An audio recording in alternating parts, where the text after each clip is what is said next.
Welcome to the T2 Hubcast. Join T2 and guests as they discuss all things personal and professional development. The T2 Hubcast, brought to you by the People Performance People.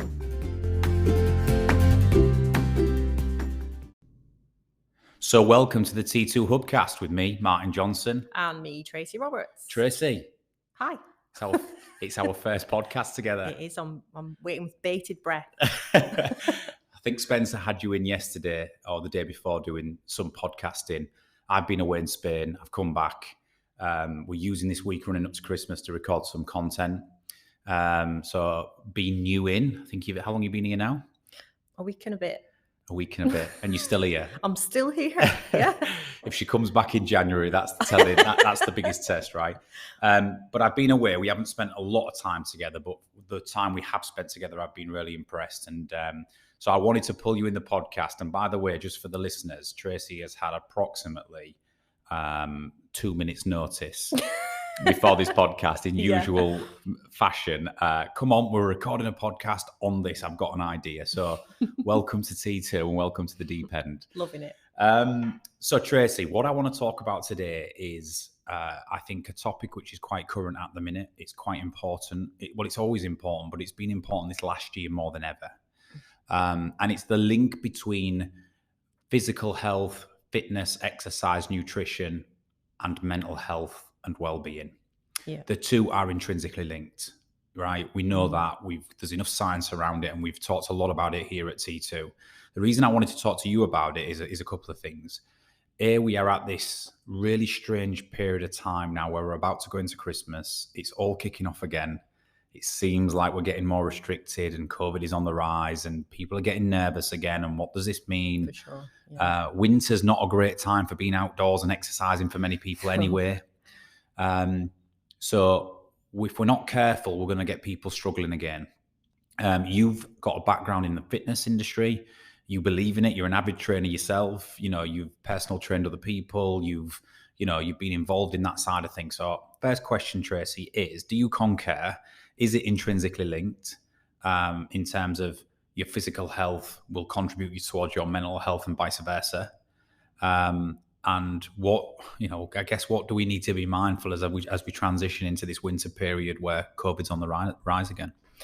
Oh, I think it's, even the average person who, just goes to the gym 2-3 times a week, you've got to look at just, what drives them to do that, as well as people who take it quite seriously. And there's definitely all the studies show there's a link between productivity, how you feel about yourself, and just generally life, by looking after yourself physically. I think more from a personal perspective, I think it keeps me in check mentally. I think that it's not just about physical appearance or how your body feels. It's more about, are you set up for the day? So as an example, if I go and train in the morning, I'm more on fire all day. I'm sharp. I'm feeling good about myself. My self-esteem's up, all those things. And I think that during the pandemic, people got a little glimpse of that. Even the people who didn't exercise, the amount of people who started exercising in lockdown was crazy. I don't know. You probably had loads of friends that ended up with a garage gym. I mean, I've got a huge garage gym, as you know, but lots and lots of my friends were getting in touch because they really wanted to understand, how that could lift their moods. So I think for me, even as a personal case study, the amount of people that went out and bought a bike or, set themselves up at home to do exercise and how they reported back how they felt about themselves, for me, I found that really inspiring, actually. So it's not just about people putting their light coat on and going to the gym anymore. It's about well-being. It's about just moving, doing something, activity. And I think sometimes we say fitness, but really it needs to be activity because people understand that better, don't they? I think you bang on. We are built to move. Being active is one of the core fundamentals of human existence. I mean, if you know what I'm like, Tracy, I like to strip us right back to an animal and go back to evolution. Yeah. And there's really 4 principles of being a Homo sapien, if you think about it. And that is we need shelter, right? And we need shelter. We need to eat and drink, nutrition. We need to move, exercise. Right. And, all of these things that are core functions of our existence. And if we do that, then we generally maintain overall balance. If you take one of them out of the equation, i.e. you're not eating very well, your diet's rubbish, or you're not moving at all, or you don't feel safe and secure and you don't have protection and a shelter, And the fourth one would be for me purpose. We need to have a sense of contribution and belonging in the world. We need to have a role, a job, whatever it might be. If you take any one of those out of the equation, we struggle from a mental health perspective, from an overall perspective. So what we generally find in the line of work we do is that, people place a really high amount of value on purpose, their job, their career, why they're on this planet, what their purpose is. People think about that every day, whether it's the single mother at home wondering what her purpose is, to the entrepreneur who's trying to take on the world and become a millionaire. Purpose people put a high amount of value on, and that can either thrust them forward or it can really hinder them. But what people don't, and people put a high amount of onus on having a house and security and shelter and the bare minimum we need. It's the middle two that I find people don't place a higher amount of onus on. What you put in your body and move. Yeah. Your movement and your activity. And I don't know why that is in modern day life, but it's like we don't seem to place a higher amount of onus on those two things. And therefore, they're the things in our life that tend to go to one side. Yeah. And we wonder why we struggle, why we're tired, why our mood's down, Some people have never seen the outcome of that. I think that's what it is with people I've worked with.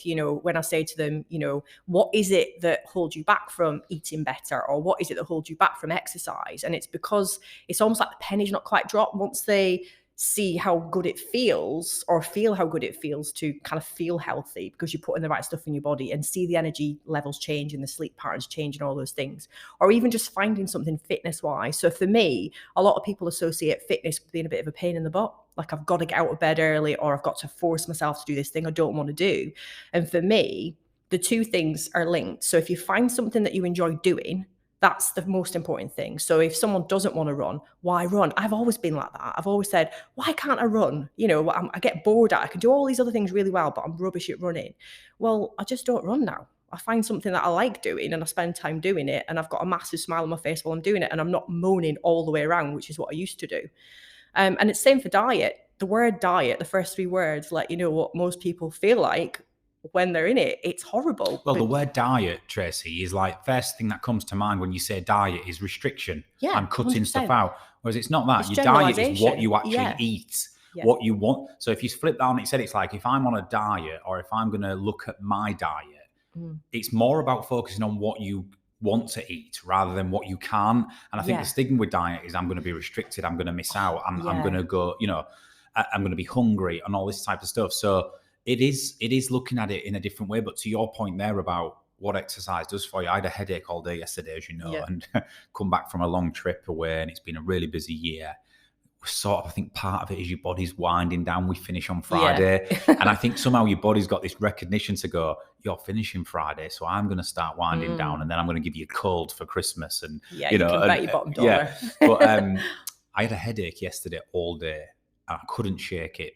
And it's unlike me, but I had it. I got home last night, had me evening dinner, and then I said to my wife, I'm going to go to the gym. And she said, go for it. And I still had a fuzzy head.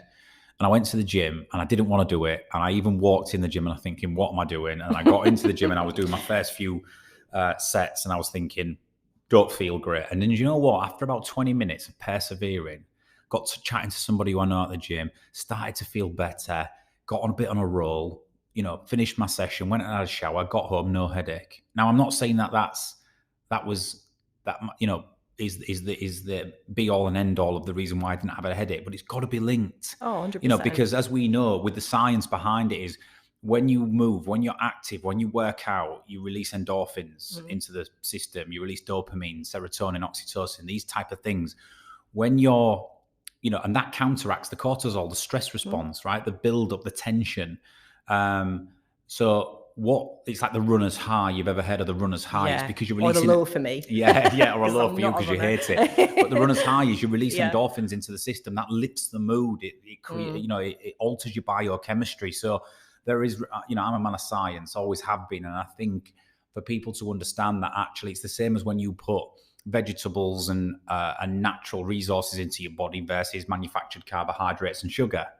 One will create a response in your body and in your system around extracting those nutrients and pushing them forward as energy into different areas of the bodies, and one will just sheerly be stored as fat and make you feel sluggish and tired. It's not rocket science. It's just it's common sense, but right? It feels like that to some people. I think that's what it is. It does feel like rocket science. They think there's this big equation somewhere. And the reality is just what you were saying there. Exercise does all these things for you. There's certainly more things it does for you than doesn't do for you. So you've got to look at it that way. Same as having that balanced diet. But the biggest thing for me is that bit there that you were just saying. It helps unstick that nervous system. So, there's been proof that, people who suffer from PTSD and trauma, as an example, focusing on exercise can help them get out of a really bad place because they're then focusing on the movement. You don't even realize when you're doing exercise, but you're subconsciously paying attention to those muscle groups and thinking about the pattern of, the movement that you're doing. And it does take you out of your own head for a little while. You're just focusing on that. So just for that kind of clearing your head and unsticking the nervous system perspective, it's really important to sort of focus on what you're doing when you're in the gym. The other thing that I always find that works really well is music. So the two things link for me. I go to the gym, I get all that massive rush and focus, put the right tune on, and it changes the world in 5 minutes, doesn't it? So for me, I think I always say to everybody that I'm working with, find something that you like and just enjoy it.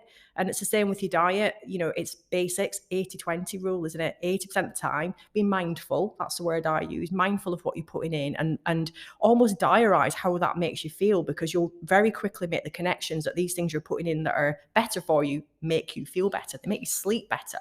20% of the time, shove it. Just have whatever you want. Stick a big fat burger in your mouth and just enjoy it. Have a beer, because actually the more you restrict yourself, the more you're going to just be, not in a good place. I do it by days. So Monday to Thursday, I live relatively well. I eat well. I don't have any booze. I don't, Friday, Saturday, Friday, Saturday, I'll have a glass of wine, maybe 3. And we'll have a takeaway on a weekend. But I do it by days. I've had 4 block days where I'm like exercising, eating cooked meals, good food, no alcohol. So I almost feel like I've earned it by the time I get to it. I enjoy it more, because and that's quite a normal pattern for people, isn't it? That is a normal pattern, isn't it? In line with the working week and relaxing at weekends. But coming back to your point on, I think, because this is really important, it's not about exercise, it's about being active, and they're different things. 100%. So if you sat here now thinking, bloody hell, I can't even run a bath, never mind a kilometre, and I'm slightly overweight and I struggle with my energy and I can't exercise. It's not about that. It's about getting out and going for a walk. It's about moving around the house, doing chores. It's about getting in the garden. It's about doing anything in the beginning, just raise your pulse. That's all you got to do. People say to me, "Why you eat what you want, you live how you want. Why are you like a racing snake? Why are you always thin? Why do you never put weight on?" And I partly think it's because of genes. Genetics play a big role. We know that genetics. You're either blessed. You either win the biochemistry lottery or you don't, right? But I am constantly on the go. Like you were saying, I'm at work, I'm on my feet, I'm buzzing around, I'm going in and out of offices, I'm delivering. I'm constantly on my feet. I never really sit down until in the evening when the kids are in bed, right? I call it golden hour. Yeah. 9 till 10, that's golden hour. And then I crash. That's what I'm like, totally what I'm like. But it's, I'm always on the go. I'm active. If I look on my watch, I average 12,000 steps a day, even when I'm not exercising or playing golf or whatever it might be. So it's about being active. And I think that is easier to digest than simply saying you got to exercise. The word fitness doesn't feel, because fitness is different for everyone, so the average person that would come and get trained by me would say, I'm here to get fit in inverted commas. And I'd say, well, okay, well, what does that mean? And they go, to get fit. And I'll say, yeah, but what does it mean? Like, what do you want to achieve? Do you have an aesthetic you want to achieve? Is there a benchmark like 5K time you want to achieve? Or do you just want to feel better? And I think people present themselves with this outward, I want to get fit, or I want to look a certain way. And obviously we know that psychologically there's deeper reasons for things. And obviously as a trainer, that's what you've got to do. You've got to pick the real reason, the why. We talk about the why a lot. It's exactly the same in that instance. But it's just about finding things that fit into your schedule. Sometimes, for the average person, a half an hour workout a couple of times a week is just enough for them. For some people, it's their walk to work. For some people, they'll mix it up during the week. They'll be into their strength and conditioning. They'll understand the benefit of a bit of yoga, a bit of lifting, a bit of running, and that's brilliant. But whatever is right for your routine, so to speak, that's the most important thing. Because if you try and ram things in to your week as well as being busy, it's never going to work because you're not going to sustain it. So you've got to be honest about, on your worst week, what could you achieve? Like, what could you do? And if you can achieve that, then you can probably add another few sessions on a good week. So that's good. And then you can have that extra wine. Well, this is going to sound bizarre, but I once was doing some coaching with somebody, and I explained it to them as it's like making a cup of tea. Bear with me on this. I'm a coffee drinker, so you're going to have to break this coffee, down. Or coffee, right? But this analogy will apply to both coffee and tea if you're a coffee drinker out there. Your chemical balance in your brain, what we know from psychology, is similar to making a cup of coffee or a cup of tea. So you've got, as we know, we've got the stress chemicals and the stress neurotransmitter in cortisol. That is our fight or flight. And that is what keeps us alive. It's what's allowed us to evolve to this day. And it'll say, switch on, this is important to you, or you are at risk. Cortisol is great temporarily to alert us to a particular task at hand or danger. Too much cortisol flooding the brain, being the dominant chemical, if you like. We call them chemicals. They're really neurotransmitters, but let's call them chemicals because it's easy to understand. If too much cortisol is in the brain every single day, that's not good, right? That's the dominant chemical. Hit a wall. Yeah.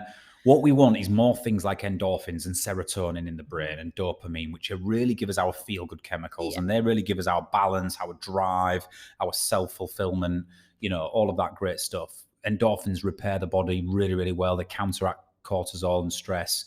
They detoxify, if you like, our brain. So let's get back to the tea and the coffee analogy, right? If you're making a cup of tea or coffee, let's say, your cortisol is the milk. Let's say you pour just enough cortisol in to give you that alert to what's important to you and give you a bit of drive and adrenaline. But you've also got the other ingredients of coffee, sugar, just the right amount of dopamine, serotonin, oxytocin flooding your brain. You're going to enjoy that tea or coffee. You're going to have it exactly in balance, and it's going to be enjoyable. But now let's say you pour that milk in too much. You just keep pouring and pouring and pouring and pouring until the dominant ingredient in that cup becomes milk. Well, you're going to become weak. Yeah. The drink is going to become weak because you haven't got the balance of ingredients, and therefore now it's tipped the balance. And let's say you don't pour any of the other ingredients in, right? So, it's far too strong. The point I'm making is cortisol on its own, or as the dominant chemical in your brain. So if you're just working every single day and you're running a household and being a parent to kids and putting up with life's complexities, cortisol is going to flood the brain, and it's going to be the dominant chemical neurotransmitter in your brain. That's only going to lead to prolonged stress. It's going to make you become overwhelmed, feel weak, tired, stressed, anxious, whatever it might be. Now, the question to that is, we don't have magic drugs. Well, we do in certain sense, but we don't have magic drugs that can just give you the perfect balance, right? We have certain things that can block the release of cortisol, like beta blockers and antidepressants, etc. But the point being is, naturally, we can have a better, we can control the balance of chemicals in our brain if we understand what releases them.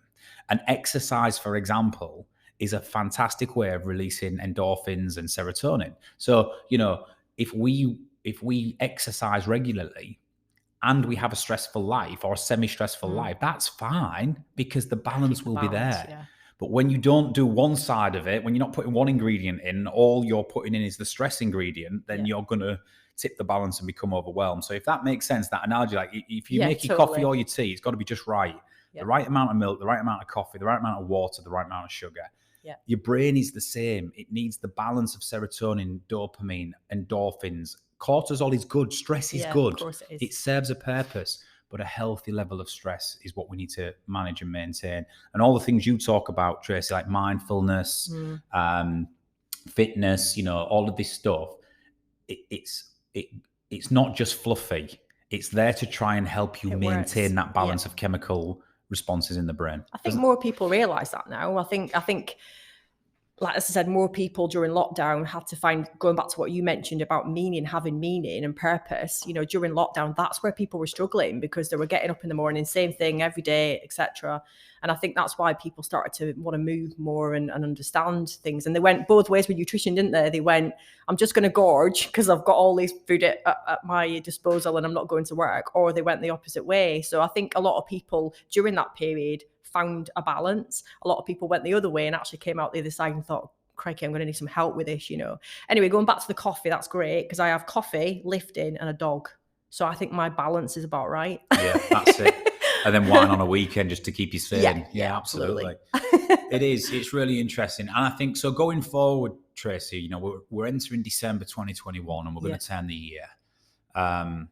We all thought that we'd probably see in the back of this, you know, this summer. It really felt like, we hope so. You know, with the vaccination program, Yeah. it really felt like we were making progress. And you know what? I think we have. I'm not saying that we haven't, but I think there'll be a lot of people out there now going into this Christmas being quite anxious, wondering if we're going to get locked down again, wondering if we're going to be able to spend it with our families, wondering whether we're going to be working from home in January again. And for some people that will suit, and for others like me, it's the worst nightmare. It's horrible. I can't do it, right? I don't do well being cooped up.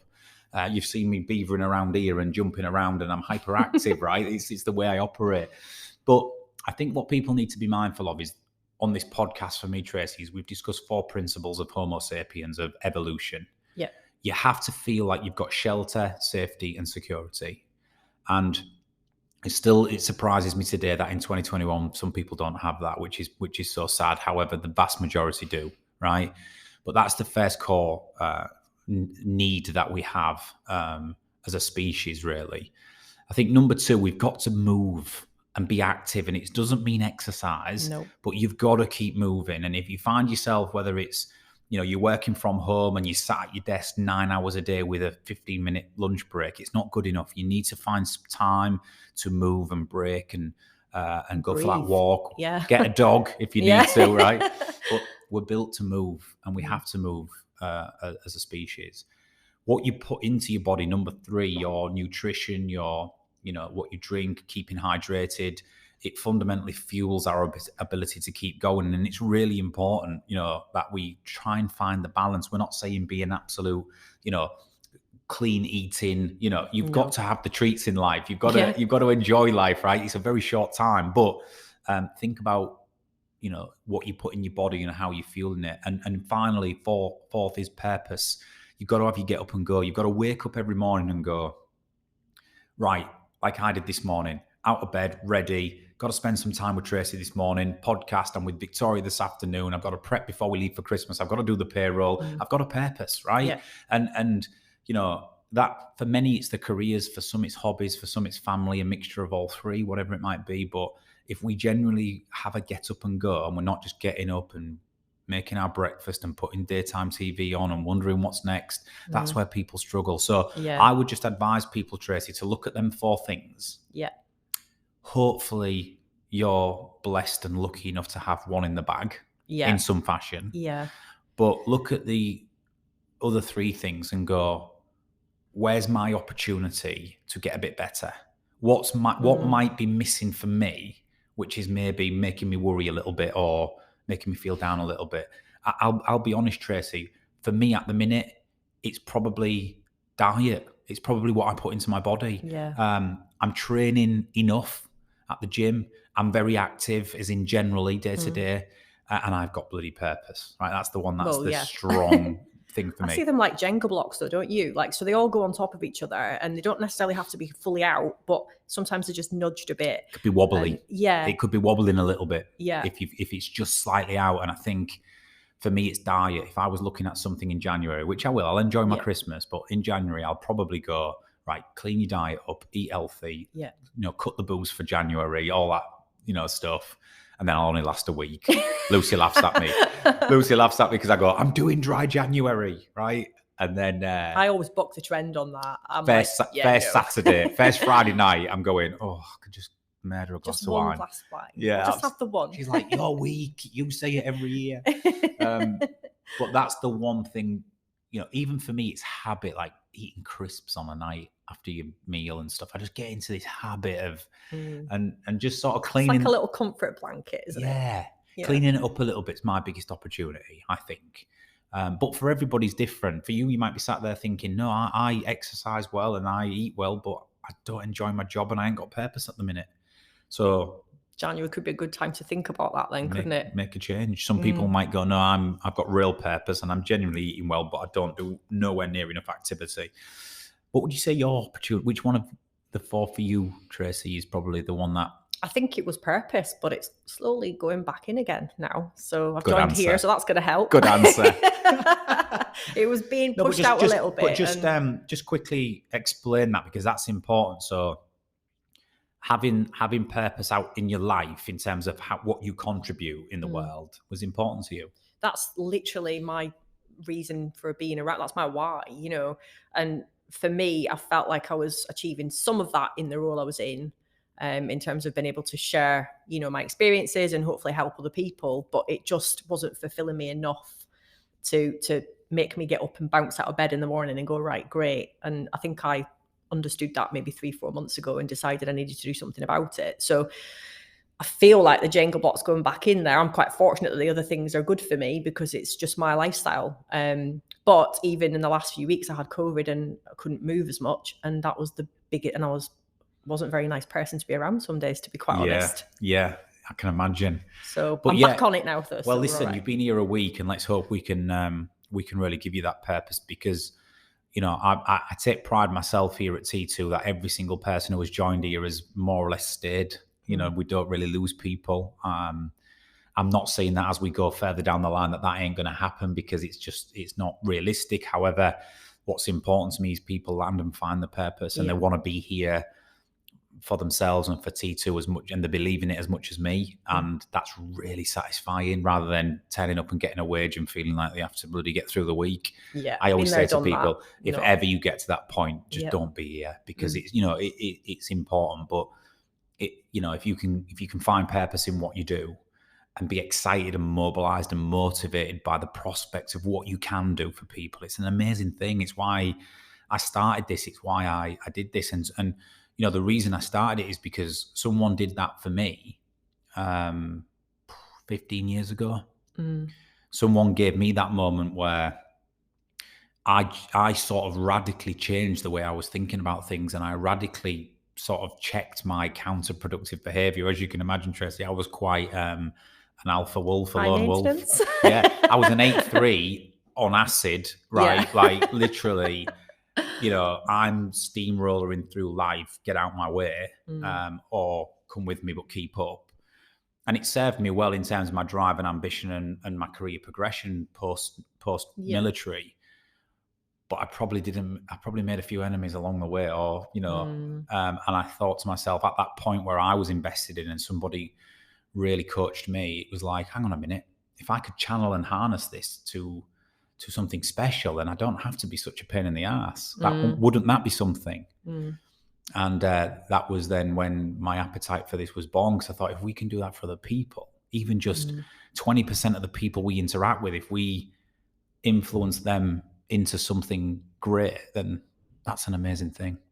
Yeah, it's just like sending ripples out, isn't it? And good vibes, and people enjoying life again. I think that's really important, whether it's career or, they find a balance within their personal life, even through some of the interactions we have with them. I think it's really important, because the two, they go together, don't they? So yeah, it's exciting to be able to do that. With 2 minutes left, going into Christmas, thinking about January, everybody's thinking about New Year. Me and Spence did a New Year's resolutions podcast last year about, are they a load of crap? Are they a lot of shit? Or is there any substance to them?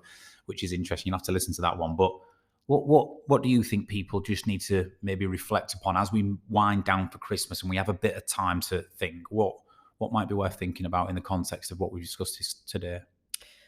I think if I reflect on what would help me, or what has helped me, is actually looking back and being proud of your resilience over the last 18 months, 2 years. Yeah. So rather than sitting there thinking, crikey, what's next? And oh my God, what a terrible year and all the rest of it, actually realize how brilliant you are, because you've cracked it. Like, you've got through one of the worst times ever, and you're still there, you're still doing it and smashing it. And going into next year, you know that you can tackle anything. So that's a win, isn't it? Love that, Tracy, because it would have been so easy for you to give a tip or a thingy, but actually just I'm getting in the gym. Okay, sorry. Yeah, just sit there. Just sit there. We've all coped with it in different ways. Just sit there and go, well, listen, if we can get through that and handle that, then the only way is up, right? Smashed it. We are more resilient than we give ourselves credit for. And I say this all the time, you know. Tracy Roberts, that is nearly 30 minutes up, and it seems like 2. Thank you very much. You're welcome. We're going to be back on the Enjoyed podcast with Tracy, talking all things nutrition, physical health, mental health, the links to performance in due course. We'll probably come back in the new year and do that. Yeah, but for now, we'll leave it there. Tracy, thank you very much. You're welcome. And we'll be back shortly with another T2 Hubcast.